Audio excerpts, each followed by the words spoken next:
ជំរាបសួរណាបាទអូប៉ៃนะครับថ្ងៃនេះយើងជួបគ្នាជាមួយនឹងរឿងថ្មីការប្រកួតបាល់ទាត់លីកកម្ពុជារបស់អង់គ្លេសរដូវកាល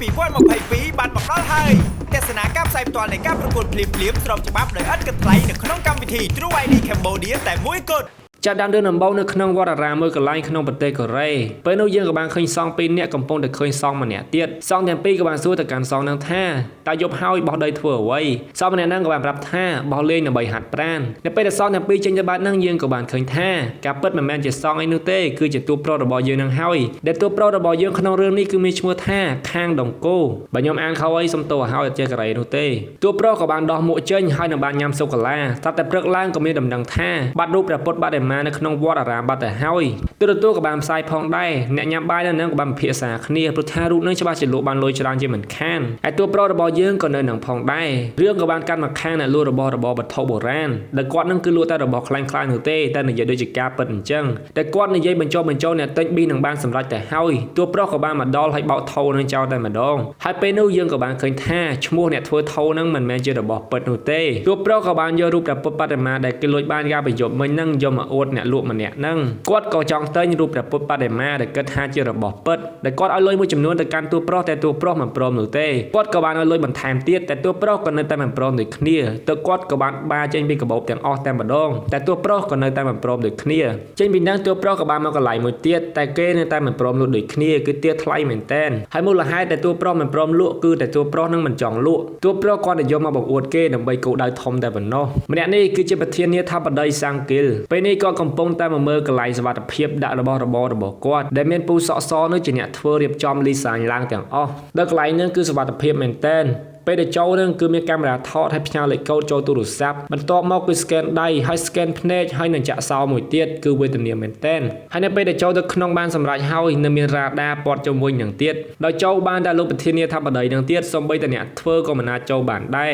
ម្នាក់នេះគឺជាលេខារបស់ប្រធានាធិបតីនាងក៏បានញញឹមទៅកាន់ពូសក់សផងដែរដូចជាមានគម្រោងអ្វីមួយយ៉ាងចេញពីនឹងមកមេក៏បានប្រាប់ទៅកាន់លេខាគាត់ថាកំចាត់អាពូសក់សនឹងចោលទៅពួកតែគាត់នឹងគឺដឹងពីវិធីចូលទៅក្នុងទូសម្ងាត់ហ្នឹងហើយគាត់ក៏បានប្រាប់លេខារបស់គាត់ឲ្យដើររកព្រះពុទ្ធបដិមានឹងមកផងដែរព្រោះគាត់ឮតាមទូរទស្សន៍ថាពេលនេះគឺមានគេលួចហើយដែលលោកប្រធានាធិបតីរបស់យើងនឹងគាត់ចូលចិត្តរបស់វត្ថុបុរាណអញ្ចឹងឲ្យតែមានគឺគាត់ទិញទាំងអស់តែមិនមែនទិញក្នុងបំណងល្អនោះទេគឺបំណងអាក្រក់ហើយនេះគឺជាកូនចៅរបស់ប្រធានាធិបតីពេលនេះគាត់កំពុងតែសម្លាប់ពូសក់សនឹងហើយដោយការសម្លាប់នឹងគឺខូខើមែនតែនឲ្យពូសក់សខាំសន្ទូចត្រីហើយនឹងបានទម្លាក់ចូលទឹកពេលដែលទម្លាក់បានតែមួយផ្លែនឹងលេខាក៏បានខកមកកាន់គាត់ថាពេលនេះមេបញ្ញាប់ឲ្យទៅរកព្រះពុទ្ធបដិមាឲ្យលឿនទៅកូនចៅរបស់ប្រធានាធិបតីនឹងចេញទៅបាត់ទៅខ្ញុំសុំហាបែបហ្នឹងថាកូនចៅហើយពេលហ្នឹងរឿងក៏បានមកហើយយើងឃើញថ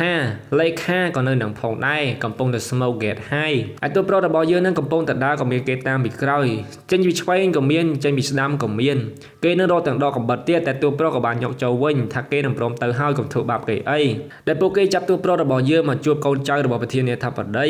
កូនចៅនឹងក៏បានសួរទៅកាន់តួប្រុសថាតើឯងស្គាល់យើងទេតួប្រុសក៏បានថាថៃមិនស្គាល់ជនជាតិចិនដែលចេះនិយាយកូរ៉េដែលធ្វើឲ្យកូនចៅនឹងក៏រៀងខឹងផងដែរនៅពេលដែលទឹកពុះគាត់ក៏បានយកទឹកមកចាក់តួប្រុសឃើញឱកាសល្អក៏បានយកទឹកនឹងចាក់ទៅលើគេតែម្ដងហើយតួប្រុសក៏ព្យាយាមរត់ចេញពីនឹងពេលដែលចេញមកក្រៅនឹងក៏បោកជាមួយនឹងមនុស្សស្រីម្នាក់ផងដែរហើយរត់នឹងក៏កាត់បលីទៀតរត់បានតែបន្តិចក៏ត្រូវបានឃើញគេចាប់បានវិញកូនចៅក៏នៅមកដល់ក៏បានវាយយកហើយនឹងទាញកំបិតចាក់ទៀតតែពេលនឹងបលីក៏បានមកដល់ពួកគេក៏បានប្រកែកគ្នាចឹងទៅដែលកូនចៅនឹងនិយាយថារបស់នេះគឺជារបស់គេតែតួប្រុសនឹងក៏បានប្រាប់ទៅកាន់បលីវិញថារបស់នឹងគឺជារបស់គេទេដែលគេទៅទិញពីផ្សារអំបញ្ញមិញហ្នឹងបលីក៏បានយកមកមើលកូនចៅនឹងមិនចង់ឲ្យទេតែបលីក៏បានឆក់យកមកតែម្ដងហើយមើលទៅក៏បានឃើញថាគឺជារបស់មកពីផ្សារមែនតួប្រុសក៏បានដើរចេញហើយថែមទាំងឲ្យកន្លែងបានផ្សារនឹងទៅកាន់បលីនឹងទៀតហើយបលីនឹងក៏បានឌឺទៅកាន់កូនចៅរបស់ប្រធានាធិបតីហើយរឿងក៏បង្ហាញយើងឃើញផងដែរថារូបពិតប្រាកដនឹងគឺនៅជាមួយនឹងមនុស្សស្រីម្នាក់ដែលមនុស្សស្រីម្នាក់នឹងគឺជាប្អូនប្រុសរបស់តួស្រីមិនមែនជាប្អូនស្រីបង្កើតនោះទេព្រោះថាតួប្រុសនឹងគឺជាក្មេងកំព្រ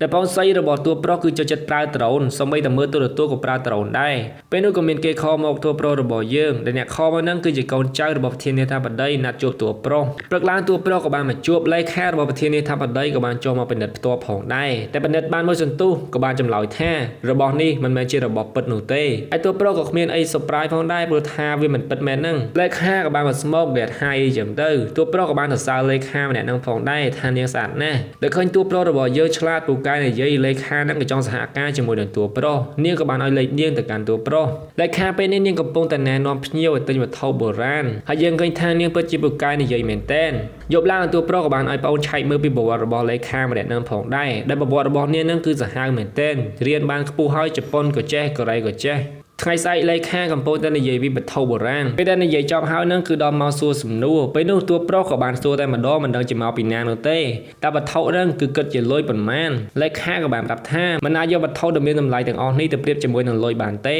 จนปีนั้นโบเก้กับบานจีรันมาจมวยเคลียตัวโปรเกี่ยวกับความปรังสำได้ทาเกนั่นคือจีเนียเมียนในจังเต้แต่ตามเปิดเตเลยค่าดังเอาแต่ห้าวนั่นไงเลยค่ากับบานโยตัวโปรโจตัวขนมกาสนมมือกับไลน์ดังใบไปจำรูปปดปัดแต่มานั่งโยลอยมาเล่นละใบนั่งห้าวให้แนวคะแนนวัดชงอลเต้ถ้าดูคล้ายยังแกเอาไปจำได้พอถ้าตัวไซระบอยเยื่อจะเนี่ยเป็นเด็ดจังให้สักนีไอ้นั่งตัวโปรบานลอยห้อยกับบานตะเลงละใบจะแต่งออกแต่มาดองให้ขมิ้นชนะไอเต้คือจันหนึ่งไอ้เลยค่ากับบานโยตัวโปรหมอกแยมไอ้เขาเนี้ยก็จะไปดำในใจใส่กาแต่มาดองเดินเนี้ยจังไอตัวโปรทัวร์กาวเนี้ยหนึ่งเอาตัวโปรสำหรับยมน้องจองติงเตี้ยระบอกเก้โปรท่านในใจขมิ้นบันไม่นั่งตัวโปรจองติงเตี้ยตัวโปรกับบานเล่นจะดักโปรสะอาดถ้าเก้นั่งระบบหน้าสอบไงนี่เลยค่านั่งกับบานประเกท่าเนี้ยหนึ่งเอาเลยเกยชราตัวโปรกับบานโซท่าเนี้ยสลายขยมเมนเต้เลยค่าเนี้ยกับบานเศร้าให้ตัวโปรกับบานโจลแก้วให้หนังแบบปฏิการยังท่าโปรคือเสาจัดสลับแต่ซาตามนุษย์เด็กโคลนสลังแต่เธอเลขค่าระบเยอะนั่นคือเสาเตียดเฮาให้เนี้ยกับการเด็กโจจัดตัวโปรผ่องได้เลขค่ากับบานดาวเสาเนินเลื่อนนั่งแต่มาดองเดี๋ยวนี้นั่งเอาล้านตัวโปรมุ้ยบัดสัญญาโปรโจได้จมูกหนังเนี้ยตัวโปรกับบานโจแต่ขนมล้านนั่งให้กับมีรูปประมาณสัญลักษณ์ปีกลายเด็ดเตอร์ลุยระบวัฒวรันมันจำยูนูเต้พลึกไล่ของตัวโปรของบ้านน้องปอนสไลต์แต่เราเจียงคลังมันเนี่ยเตี้ยแต่ก่อนนั่นคือมีชมูท่าดรจ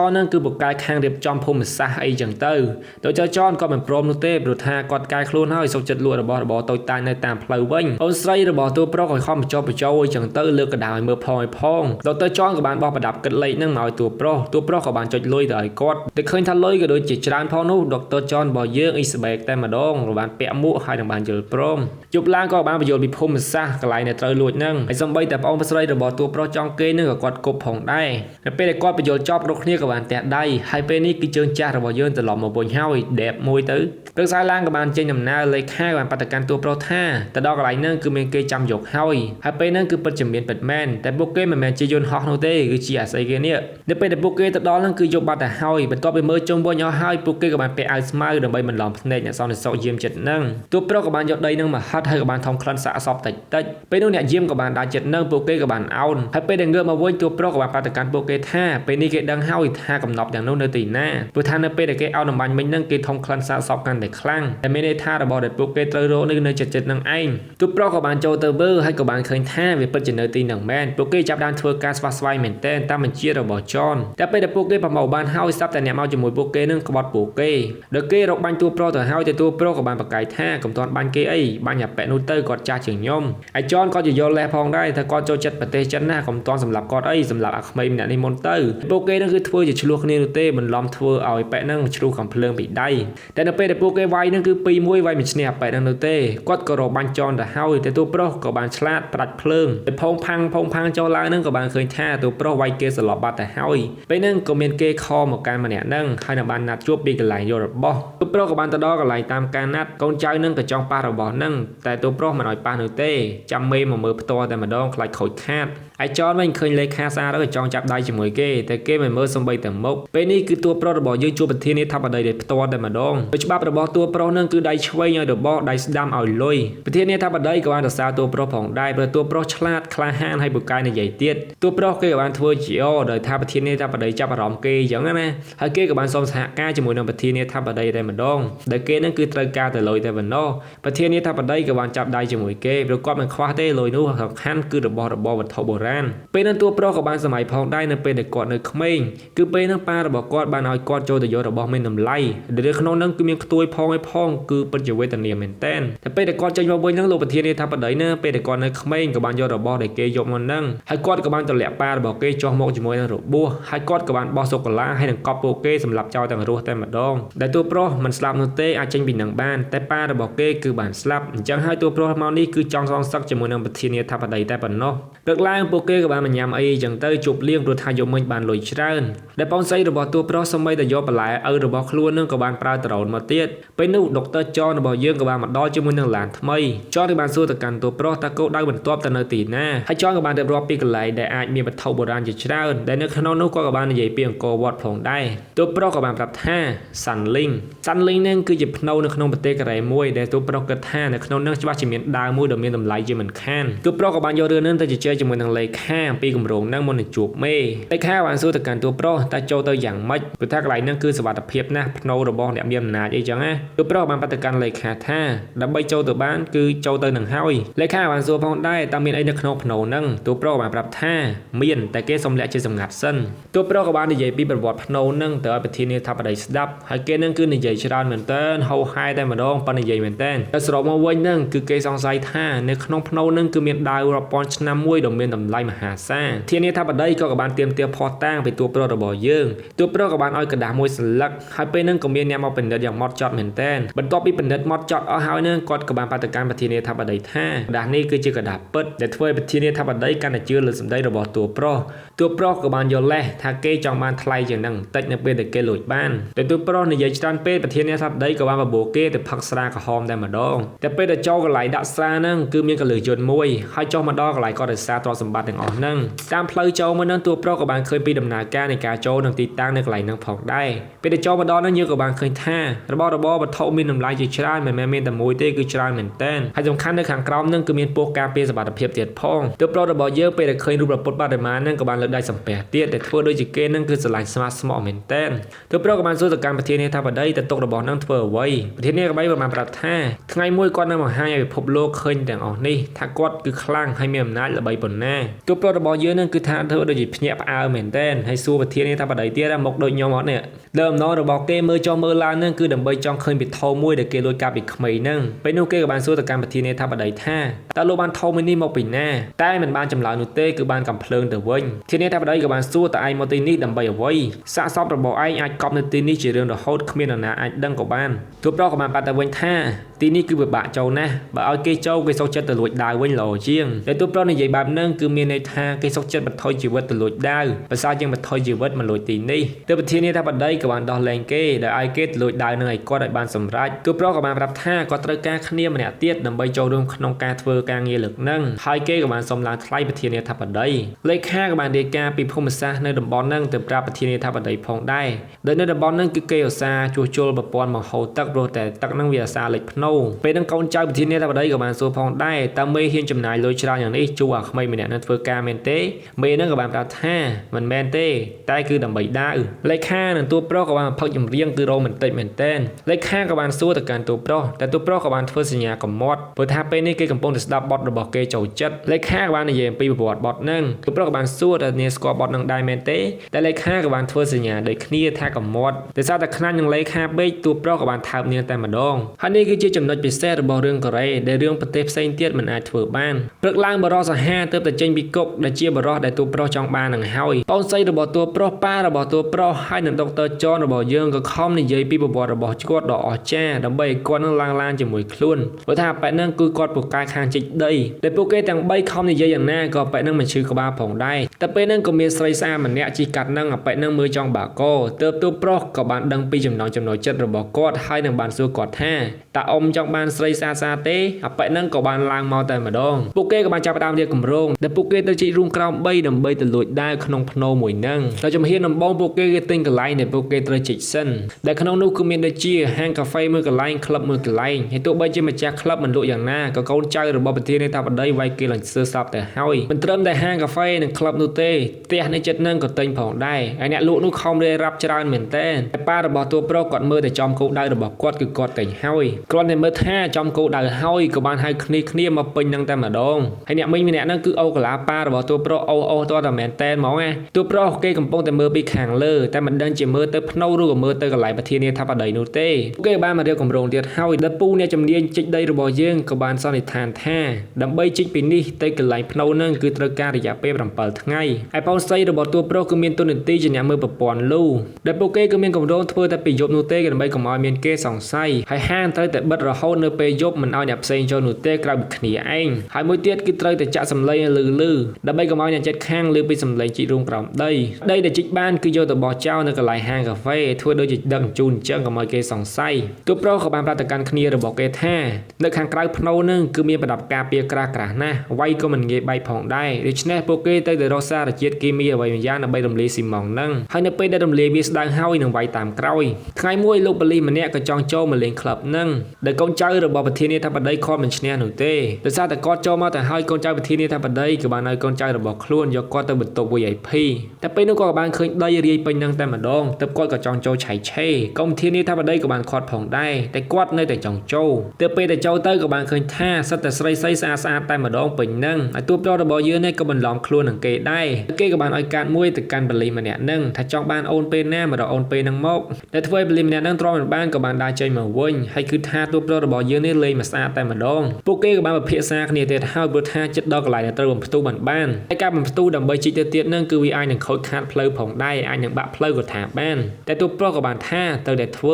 ទៅព្រឹកឡើងពួកគេក៏បានរៀបចំដែលយកឡានដាក់ហ្គាសហ្នឹងផ្ទុះនៅពេលដែលពួកគេបំផ្ទុះដើម្បីរក្សាសម្លេងឲ្យគេចាប់អារម្មណ៍ទូប្រុសក៏បានមើលភ្លើងចរាចរណ៍ផងដែរចាំវាក្រហមចាំឲ្យបំផ្ទុះព្រោះថាខ្លាចប៉ះពាល់ដល់អ្នកធ្វើដំណើរនៅចិត្តហ្នឹងនៅពេលដែលភ្លើងក្រហមលុតភ្លាមទូប្រុសក៏បានបញ្ជាទៅឲ្យគ្នារបស់គេផ្ទុះតែពេលអ្នកជីកដីរបស់យើងចុចទៅវាអត់ផ្ទុះព្រោះថាវាខូចថ្មតែពេលហ្នឹងទូប្រុសក៏បានឃើញជើងឆ្កែមួយវារត់ទៅចិត្តហ្នឹងទើបទូប្រុសក៏បានរត់ទៅជួយវាហើយពេលហ្នឹងក៏ប៊ុំតែម្ដងព្រោះថាពូអ្នកជីកដីរបស់យើងនេះគាត់សេរីថ្មត្រូវប៉ូលីសនៅចិត្តហ្នឹងក៏បានមកសាកសួរផងដែរថាមានរឿងអ្វីកើតឡើងតែនៅចិត្តហ្នឹងក៏បានប្រាប់ថាមានរំជួយដីតែប៉ូលីសមើលទៅគឺមិនមានរបស់របរណាដួលបាក់បែកអីនោះទេហើយគាត់ក៏បានឃើញកាមេរ៉ាហើយនឹងបានសុំគេមើលនៅក្នុងកាមេរ៉ាហ្នឹងក៏បានឃើញថាទូប្រុសរបស់យើងបានចូលទៅចាប់ឆ្កែមុននឹងពេលឡានហ្នឹងផ្ទុះទៀតប៉ូលីសក៏បានឲ្យគេម្នាក់ហ្នឹងស្រួលមើលមុខបរិះហ្នឹងបន្តិចហើយក៏បានឃើញថាជាទូប្រុសរបស់យើងហ្នឹងហើយគាត់ក៏បានដឹងផងដែរថាទូប្រុសរបស់យើងហ្នឹងគឺជាមនុស្សម្នាក់ដែលធ្វើការនៅក្លឹបយប់មិញហ្នឹងប្រុសមកវិញក៏ធ្វើដូចជាធម្មតាតែក៏ត្រូវបានកូនចៅរបស់ប្រធានាធិបតីវាយគេយកទៅតែម្ដងដែលពេលនេះពួកគេចង់សម្លាប់ទូប្រុសរបស់យើងព្រោះតែកូនចៅរបស់ប្រធានាធិបតីបានរូបថតមួយសន្លឹកដែលបង្ហាញអំពីការសហការរបស់ទូប្រុសជាមួយនឹងប៉ូលីសចង់ចាប់ប្រធានាធិបតីគេក៏បានឲ្យទូប្រុសខាំផ្លាយសន្ទូចដូចជាលើកមុនអញ្ចឹងដែលពួកគេរៀបនឹងទម្លាក់ទូប្រុសទៅហើយទូប្រុសក៏បានប្រាប់ទៅកាន់ប្រធានាធិបតីថាប៉ូលីសបានសួរគេតាក់ទងជាមួយនឹងប្រធានាធិបតីព្រោះតែប៉ូលីសបានលើកូនចៅរបស់ប្រធានាធិបតីនិយាយអំពីប្រធានាធិបតីអ្នកគ្នាយល់ខ្ញុំនិយាយអត់បើអត់យល់ក៏អត់ទៅទូប្រុសនិយាយប៉ុណ្ណឹងប្រធានាធិបតីក៏បានបញ្ជាកូនចៅរបស់គាត់បញ្ឈប់សិនតែកូនចៅម្នាក់ហ្នឹងមិនចង់ស្ដាប់សម្ដីរបស់មេគេនោះឡើយតែថាទូប្រុសរបស់យើងហ្នឹងគឺនិយាយដើម្បីតែរស់តែប៉ុណ្ណោះមេមិនមាត់នោះទេក៏បានមើលមុខគេហើយគេបានបញ្ជាកូនចៅរបស់គេឲ្យលែងទូប្រុសរបស់យើងមកវិញទូប្រុសបានបាត់ទៅកាន់ប្រធានាធិបតីថាប៉ូលីសឮថាកូនចៅរបស់ប្រធានាធិបតីអាមួយនេះនិយាយថាប្រធានាធិបតីនឹងទិញរូបពុទ្ធបរមាយកមកទុកតែបានយកប៉ូលីសមកតាក់ទងគេដើម្បីសហការតែគេមិនព្រមសហការជាមួយនឹងប្រធានាធិបតីនោះឡើយកូនចៅនឹងក៏បានសួរផងដែរថាឯណាទៅភ័ស្តុតាងទូប្រុសបានប្រាប់ប្រធានាធិបតីថាភ័ស្តុតាងគឺនៅក្នុងទូរស័ព្ទរបស់ពួកគេគឺទូប្រុសបានលុចថតសម្លេងរបស់គេសន្ទនាជាមួយនឹងប៉ូលីសម្នាក់ហ្នឹងហើយពេលដែលប្រធានាធិបតីស្ដាប់ទៅក៏បានដឹងថាទូប្រុសនិយាយទាំងអស់វាសិតជាការពិតហើយលេខារបស់ប្រធានាធិបតីហ្នឹងក៏បាននិយាយបន្ថែមទៀតថាកូនចៅរបស់ប្រធានាធិបតីហ្នឹងមិនអាចទុកចិត្តបានទេព្រោះថាគេព្យាយាមលួចរបស់ប្រធានាធិបតីយកទៅលួចឲ្យក្រុមបរទេសពេលហ្នឹងមេក៏បានកាន់ដំបងហ្នឹងហើយមើលមកទៅកាន់លេខាហើយលេខារបស់យើងហ្នឹងរៀងភ័យក្រន់បាដែរហ្នឹងណាហើយគាត់ក៏បានមើលមកទៅកាន់ទូប្រុសវិញតែគាត់ទៅវាយកូនចៅរបស់គាត់នោះទេព្រោះថាខ្ញុំក៏វាយកូនចៅដែរព្រោះថាគេសិតតែមានភ័ស្តុតាងត្រឡប់មកដល់កន្លែងធ្វើការវិញកូនចៅរបស់ប្រធានាធិបតីហ្នឹងក៏បានចរចាជាមួយនឹងទូប្រុសផងដែរដែលគេប្រាប់ទូប្រុសថានៅពេលដែលលួចដាវបានហ្នឹងយកដាវហ្នឹងមកឲ្យគេមកហើយគេនឹងឲ្យលុយលើប្រធានាធិបតីទៀតនៅពេលដែលគេលួចដាវនឹងបានហើយបើសិនជាទូប្រុសមិនធ្វើតាមគេទេគេនឹងសម្លាប់ទូប្រុសចោលទាំងអស់តែម្ដងទូប្រុសក៏បានញញឹមហើយដើរចេញទៅធ្វើការបាត់ទៅហើយយើងឃើញថារយៈពេលប្រហែលថ្ងៃនេះគឺពួកគេជិតបានឆ្ងាយមែនតើពេលទៅដល់កន្លែងលូទូប្រុសក៏បានដូរកាមេរ៉ាចូលមើលដើម្បីមើលអ្នកយាមនៅខាងលើហើយពេលនេះគឺបញ្ហាធំតែម្ដងគឺអ្នកយាមដើរនៅនឹងរហូត24ម៉ោងឡើង24ម៉ោងពួកគេមិនអាចចេញទៅខាងលើបានទេទូប្រុសក៏បានបាត់ទៅកាន់គ្នាថា Plan A មិនចូលជ័យនោះទេ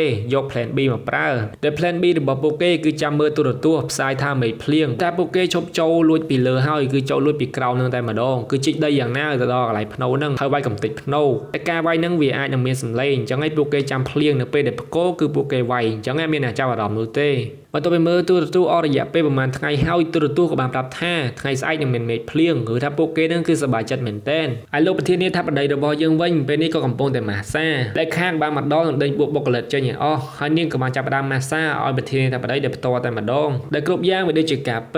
ិតដូចជាគ្រប់យ៉ាងគឺលេខានឹងកំពុងតែបន្លំថតកូនសៅរបស់ប្រធានាធិបតីនោះទេដែលសៅនឹងគឺសៅសម្រាប់ចូលកន្លែងដាក់របស់របរហ្នឹងណារូបភាពក៏បានបញ្ជូនទៅដល់កន្លែងអ្នកធ្វើសៅហើយក៏បានធ្វើសៅមួយដែលដូចបេះបិទតែម្ដងគឺថាប្រធានាធិបតីរបស់យើងនេះដឹកនាំកូនចៅមិនទេកូនចៅនាំគ្នាក្បត់គ្រប់គ្នាពេលនេះគឺអ្នកព្យាករអាកាសធាតុត្រឹមត្រូវហើយមេឃពិតជាភ្លៀងពិតមែនចាប់ផ្ដើមភ្លៀងចាប់ផ្ដើមបកចាប់ផ្ដើមវាយពេលហ្នឹងកូនចៅរបស់ប្រធានាធិបតីក៏បានជួមេបងធំមួយក្រុមមកផងដែរដើម្បីចាត់ការតួប្រុសរបស់យើងតែពេលហ្នឹងគឺចង់ចាប់ដៃជាមួយគេដែរតែគេអត់ចាប់ដៃមួយខ្មាស់គេចឹងទៅហើយលេខារបស់ប្រធានាធិបតីវិញនាងក៏បានទៅរកតាសក់សហើយអ្នកនរនេះចាំតាសក់សនឹងអត់តានឹងគឺជាអ្នកបង្កើតកន្លែងសុវត្ថិភាពរបស់ប្រធានាធិបតីដែលពេលនេះគឺគាត់មិនទាន់ស្លាប់នោះទេដោយសារលេខានឹងបានជួយគាត់ដល់ការប្រយុទ្ធគេសម្លាប់គាត់នឹងហើយលេខាជួយគាត់ព្រោះតែគាត់នឹងគឺមានស្នាមម្រាមដៃរបស់ប្រធានាធិបតីក៏ដូចជាមានភ្នែករបស់ប្រធានាធិបតីផងដែរលេខាក៏បានឲ្យលុយមួយចំនួនទៅកាន់គាត់ក៏បានបាត់ទៅកាន់នាងថាទោះបីជាមានកែវភ្នែកហើយនឹងស្នាមម្រាមដៃក៏ដោយតែត្រូវការសោមួយទៀតហើយនឹងទូរស័ព្ទរបស់ប្រធានាធិបតីពេលនោះលេខាក៏បានលើកសោនឹងឡើងតែម្ដងហើយទូប្រុសរបស់យើងវិញពួកគេចិត្តដល់បាតភ្នោហើយហើយពូប៉ូលីសរបស់យើងម្នាក់នេះក៏កំពុងតែនិយាយជាមួយនឹងសន្តិសុខលេងផងដែរហើយពេលនេះគឺមេរបស់យើងចូលមើលផ្ទាល់តែម្ដងហើយទូប្រុសរបស់យើងក៏បានចិត្តទៅដល់គោលដៅផងដែរតែពេលហ្នឹងក៏បានបង្កជាសំឡេងដែលធ្វើអ្នកយាមចិត្តហ្នឹងក៏បានលឺនឹងដើមមកចិត្តហ្នឹងហើយក៏សំណាងល្អមែនតើប៉ូលីសម្នាក់ហ្នឹងក៏បានហៅសន្តិសុខម្នាក់ហ្នឹងឲ្យទៅយាមកន្លែងផ្សេងហើយលោកប្រធានាធិបតីរបស់យើងវិញនេះខំតែភ័យពេលហ្នឹងលេខារបស់ប្រធានាធិបតីក៏បានមើលទៅកាន់ទូរស័ព្ទរបស់គាត់ផងដែរដូចជាមានកម្រងក្បត់មិនទេទូប្រុសក៏បានខួងដើម្បីដាក់ចូលកាមេរ៉ាចូលភ្នោហ្នឹងដើម្បីចង់ដឹងថាតើពិតជាមានដាវនៅក្នុងភ្នោមែនឬអត់ហើយលោកប្រធានាធិបតីវិញគាត់ទន្ទះសារមើលឡើងញ័រទៅហើយ1 2 3ក៏បានឃើញថាពិតជាមានពិតមែនលេខាក៏បានចូលរួមអបអរអីចឹងទៅពេលហ្នឹងលោកប្រធានាធិបតីក៏បានប្រាប់កូនចៅរបស់គាត់ផងដែរថាសម្រាប់តួប្រុសនឹងគ្នាចោលឲ្យអស់ទៅនៅពេលដែលបានដាវហើយក្រុមបងធំរបស់យើងដែលចាំមកសម្រាប់តួប្រុសហ្នឹងក៏បានចាំបញ្ជាពីកូនចៅរបស់ប្រធានាធិបតីផងដែរតែកូនចៅប្រធានាធិបតីហ្នឹងក៏បានបាត់ទៅកាន់ពួកគេថាចាំមានបញ្ជាពីគាត់ចាប់ផ្ដើមប្រាប់ទៅបាត់ការកូនចៅរបស់ប្រធានាធិបតីក៏បានចុះទៅមើលតែផ្ទាល់តែម្ដងហើយគេក៏បានដោះលូនឹងផងដែរដើម្បីធ្វើឲ្យទឹកស្ទះហើយតួប្រុសចេញមិនរួចតែតួប្រុសហើយនឹងដុកទ័រចនផ្សារបានតែបន្តិចក៏បានផ្ទុះឲ្យប្រដាប់ផ្សារហ្នឹងហើយកូនចៅរបស់ប្រធានាធិបតីក៏បានដកកបិតមកសម្រាមពួកគេតែម្ដងថាបើធ្វើការមិនបានសម្រេចទេគេនឹងសម្លាប់ពួកគេចោលទីនេះតួប្រុសក៏បានសុំគេនឹងឲ្យដោះលែង Mr. John ទៅព្រោះថាការងារនេះគេធ្វើតែម្នាក់ឯងក៏បានដែរគេសុខចិត្តស្លាប់នៅទីនេះតែកូនចៅរបស់ប្រធានាធិបតីចាប់ផ្ដើមស្ទាក់ស្ទើរចិត្តតែតួប្រុសក៏បាននិយាយថាទឹកពេលនេះកំពុងតែហូរចិត្តពេញហើយការពជាពេលមិនល្អនោះទេមើលគ្មានអានកំណត់ជាមួយ True ID Cambodia ទស្សនាមេតិកាវីដេអូជាច្រើនប្រភេទនៅលើអេក្រង់ទូរស័ព្ទដៃរបស់លោកអ្នកចាំមិនទៀតទាញយកកម្មវិធីក្នុង Google Play Store ឥឡូវនេះទៅកូនចៅរបស់ប្រធានាធិបតីម្នាក់ហ្នឹងបានឲ្យចនចេញទៅចនចេញបានបន្តិចក៏បានផ្ដាច់ភ្លើងហើយពួកគេក៏បានវាយគ្នាហើយប្រធានាធិបតីនៅខាងក្រៅនេះគឺខឹងមែនទែនហើយពេលដែលគាត់ខឹងនឹងលេខាក៏បានលុយទូរស័ព្ទរបស់គាត់ទៅទៀតពេលដើម្បីចូលទៅកន្លែងសុវត្ថិភាពរបស់គាត់បានគឺត្រូវការទូរស័ព្ទរបស់គាត់ដោយផ្ទាល់ប្រធានាធិបតីងាកមកវិញក៏ឃើញថាបាត់លេខាបាត់ទៅហើយទិដ្ឋាត់ពេលនេះទុកលើទុកពួកគេវាយគ្នាបណ្ដើរទឹកកាន់តែឡើងតួប្រុសបានឡើងទៅដល់កន្លែងមួយពេលនោះក៏បានឃើញថាដីកំពុងតែបាក់មិនស្រួលនោះទេចនក៏បានវាយគេម្នាក់នឹងដាច់ទៅតាមទឹកបាត់ទៅសពតែពេលនឹងក៏បានបាក់ដីតែម្ដងចនរបស់យើងក៏ខំតែយំព្រោះស្មានតែតួប្រុសនៅក្នុងហ្នឹងតែតាមពិតតួប្រុសចេញបាត់ទៅហើយពួកគេក៏បានឡើងមកលើវិញព្រោះថាបាក់ដីចិត្តកន្លែងដែលពួកគេខំជីកអស់ទៅហើយលោកប្រធានាធិបតីក៏ចង់សម្លាប់ពួកគេចោលតែតួប្រុសក៏បានខាត់ព្រោះថាគេនឹងមានវិធីរបស់គេនឹងគឺជីកដីពីលើតែម្ដងប្រធានាធិបតីក៏បានសួរផងដែរថាធ្វើយ៉ាងម៉េចតួប្រុសក៏បានប្រាប់ទៅវិញថាពេលនេះគឺលូខូចអស់ហើយនៅខាងក្រោមអញ្ចឹងតិចទៀតនឹងផ្ទុះឡើងលើជាមិនខានហើយនៅពេលដែលប្រព័ន្ធទឹកធ្លាយច្បាស់ជាមានភាពរញ៉េរញ៉ៃនៅលើផ្លូវជាមិនខានហើយនៅពេលដែលវារញ៉េរញ៉ៃអញ្ចឹងមិនត្រូវការអ្នកជួសជុលទឹកភ្លាមហើយការជួសជុលទឹកនឹងវាមិនត្រូវជីកភ្នោព្រោះថាប្រព័ន្ធទឹកនឹងវាតាក់ទងនឹងភ្នោអញ្ចឹងហើយពួកគេមិនមានពេលជីកភ្នោដើម្បីយកដាវនឹងចេញមកតែស្ដាប់ទៅវាដូចជាសមហេតុសមផលផងដែរទៅប្រធានាធិបតីក៏បានសម្រេចចិត្តថាដល់លេងពួកគេតែគាត់ក៏បានគម្រាមតួប្រុសផងដែរបើសិនជាធ្វើការលើកនេះមិនបានសម្រេចគាត់នឹងបានបំបែកក្បាលតួប្រុសភ្លាមតែម្ដងហើយខាងបងធំរបស់យើងវិញដោយសារអាចាំបញ្ជារបស់កូនចៅប្រធានាធិបតីយូពេញនឹងគេក៏ចង់ចេញទៅតែស្រាប់តែគេចេញទៅនឹងគឺថាបែកទឹកពេញនឹងតែម្ដងគេក៏បានចូលមកវិញហើយគេនឹងក៏បានដាក់ខ្សែក្រវ៉ាត់ផងដែរនៅមកបដកម្មកូនចៅរបស់គេថាចាប់ស្ដាប់បញ្ជារបស់កូនចៅប្រធានាធិបតីចាំធ្វើការហើយខាងពូប៉ូលីសរបស់យើងវិញក៏កំពុងតែផឹកតែនឹងក៏បានដាច់ភ្លើងហើយតួប្រុសក៏បានបន្លំខ្លួនតាមគម្រោងហើយសន្តិសុខនឹងក៏បានសួរផងដែរតែពួកគេក៏បានយកលេសហើយនឹងបានរួចខ្លួនហើយពេលចូលទៅដល់នឹងតួប្រុសនេះសែនភ្នោសែនអីទៀតធ្វើដូចជាមែនតែអញ្ចឹងហើយប្រធានាធិបតីក៏គាត់បានបញ្ ជំនួយផ្ទាល់ផងដែរដើម្បីយករបស់នឹងទៅជាមួយគាត់ឲ្យតែយកចេញមកគឺគាត់យកទៅតែម្ដងទោះថ្លៃរបស់យើងក៏ចាប់ផ្ដើមដំណើរការផងដែរតួប្រុសក៏បានចាប់ផ្ដើមជីកឯប៉ូលីសក៏គាត់នៅខាងក្រៅមើលទៅកន្លែងជីកនឹងផងដែរជីកមួយសន្ទុះក៏បានសម្រេចតួប្រុសក៏បានទាញភ្នូនឹងចេញមកតែគេមិនទាន់បើកនោះទេដែលគេនឹងហៅវិធានថាបដិចុះមកបើកមើលខ្លួនឯងតែម្ដងទៅក៏មកថាគេនឹងប៉ះពាល់មុន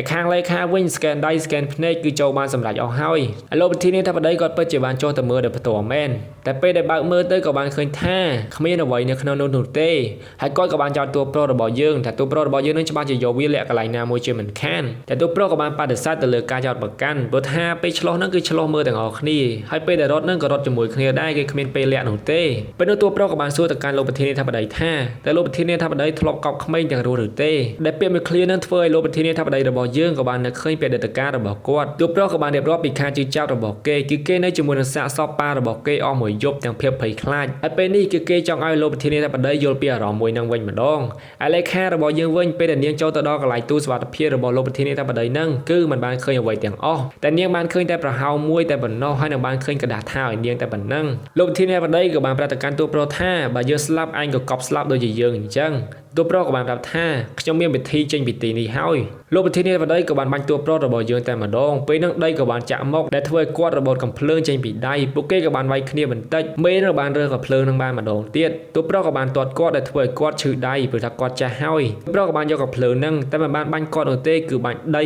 ព្រោះថាតួប្រុសចង់ឲ្យគាត់ឈឺចាប់យល់ពីអារម្មណ៍ពីមនុស្សម្នាក់កប់ដីទាំងរស់តួប្រុសក៏បានជិះឡើងទៅលើវិញហើយនឹងបានបោះកំភ្លើងចោលឯប្រធានាធិបតីនេះក៏បានយកកំភ្លើងនឹងទៅបាញ់តួប្រុសហើយធ្វើដូចគេភ្លើអញ្ចឹងកំភ្លើងនឹងអស់គ្រាប់ទៅហើយនឹងបន្ទាប់ពីឡើងទៅដល់លើហើយតួប្រុសក៏បានបោះសូកូឡាមួយទៅឲ្យប្រធានាធិបតីវិញវាធ្វើដូចជាគេនៅពីក្មេងអញ្ចឹងហើយយកចាប់ផ្ដើមកប់ព្រឹកឡើងក៏បានបន្តត្រឹមតែមើលប្រព្រឹត្តភ្នែកសន្តិសុខក៏បានឃើញថាមានឡានមួយឈប់នៅមុខសារមន្ទីរតែម្ដងហើយពួកគេក៏បានសម្រេចចិត្តបើកមើលហើយក៏បានឃើញថាសត្វជារបស់របរមានតម្លៃរបស់ប្រធានាធិបតីដែលតួប្រុសនឹងគ្នារបស់គេនឹងក៏បានយកមកដាក់នឹងឯងហើយតួប្រុសក៏បានញញឹមទៅកាន់ប៉ូលីសម្នាក់នឹងផងដែរហើយពេលនេះយើងទៅមើលពីគម្រោងរបស់តួប្រុសទាំងអស់គ្នាគឺតួប្រុសបានសហការជាមួយនឹងប៉ូលីសម្នាក់នឹងដែលគេឲ្យគ្នាគេថតធ្វើដូចគេនឹងសហការជាមួយប៉ូលីសដើម្បីឲ្យប្រធានាធិបតីឃើញហើយសូម្បីតែអ្នកប្រឌិតกระดาษថាពិតមិនពិតនឹងក៏គ្នារបស់តួប្រុសផងដែរហើយនៅពេលដែលតួប្រុសប្រាប់លេខាថាគេនឹងជីកដីពីទីនេះទៅកន្លែងភ្នៅហ្នឹងតែតាមពិតគឺគេមានគម្រោងជីកដីពីកន្លែងនេះទៅកន្លែងសុវត្ថិភាពរបស់ប្រធានាធិបតីនោះទេពួកគេជីកម្ដងគឺជីកទាំងពីរគឺចែកគ្នាជីកឯប្អូនរបស់តួប្រុសមានតួនាទីជាអ្នកសេរីកាមេរ៉ាដែលមើលយ៉ាងណាទៅឲ្យបានឃើញដែរនៅក្នុងហ្នឹងវាដូចជាស្ដែងអញ្ចឹងហើយពួកគេនឹងក៏បានសប្បាយចិត្តផងដែរនៅពេលដែលសេរីត្រូវហើយលោកប៉ូលីសគឺគាត់មានតួនាទីជាអ្នករំខានអ្នកសន្តិសុខយាមនៅចិត្តហ្នឹងមិនឲ្យមកឃើញពួកគេហើយសូម្បីតែការផ្ទុះទឹកលើផ្លូវហ្នឹងក៏ជាការសម្ដែងរបស់តួប្រុសហើយរឿងក៏បានបង្ហាញយើងឃើញទៀតថានៅពេលដែលតួប្រុសចូលកន្លែងសុវត្ថិភាពរបស់ប្រធានាធិបតីគឺតួប្រុសបានលួចដាក់ដ្រូនមួយនៅក្នុងហ្នឹងហើយនៅថ្ងៃចុងក្រោយហ្នឹងប្អូនរបស់តួប្រុសក៏បានធ្វើជាចូលក្លឹបមួយកន្លែងនៅជិតផ្ទះរបស់ប្រធានាធិបតី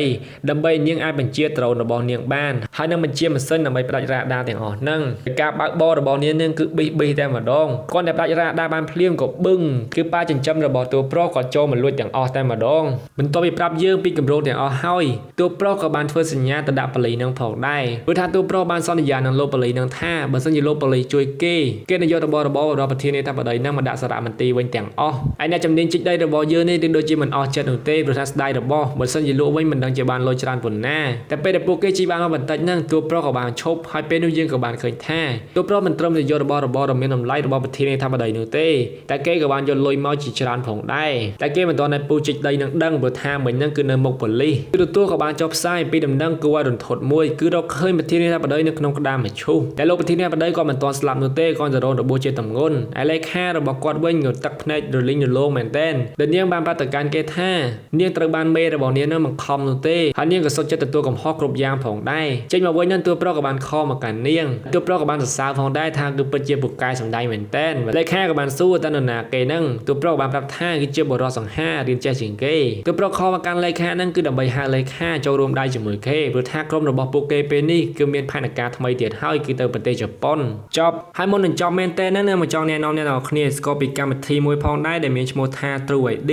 មាន True ID នៅពេលនេះអ្នកនរគ្នាអាចទស្សនាការប្រកួតបាល់ទាត់លីកកំពូលរបស់អង់គ្លេសរដូវកាល 2021-2022 ទាំងការចាក់ផ្សាយទាំងការផ្សាយឡើងវិញហើយនឹងមានវីដេអូ highlight នៃការប្រកួតភ្លាមតែម្ដងការទស្សនាគឺស្របច្បាប់ហើយអត់គិតថ្លៃនោះទេហើយអ្វីទាំងអស់នេះគឺមាននៅក្នុងកម្មវិធី True ID ហើយលើពីនេះទៀត True ID អ្នកនរគ្នាអាចទស្សនា នាមីតការកំសាន្តល្អៗជាច្រើនទៀតបានយ៉ាងងាយស្រួលដែលមានតាំងពីតុក្កតាមានតាំងពីរឿងមានតាំង vlog ទៀតរោនិយាយទៅគឺមានច្រើនមែនតើហើយបើអ្នកនរគ្នាចង់ដឹងថាវាពិសេសអីគេទៀតខ្លះអាចចូលទៅ download តាម link ដែលខ្ញុំដាក់នៅក្នុង description បានហ្នឹងហើយអ្នកនរគ្នាថ្ងៃនេះខ្ញុំមានតែប៉ុណ្្នឹងទេហើយជាចុងក្រោយកុំភ្លេចចូលទៅ like page របស់យើងម្នាក់មួយផងអូខេអ្នកនរគ្នាអរគុណច្រើនដែលបានតាមអ្នកស្នាតាដល់ទីបញ្ចប់ក្នុងពេលនេះផងដែលខ្ញុំអាចមានប្រុសសាសូមអរគុណនិងសូមជម្រាបសួរបាយបាយ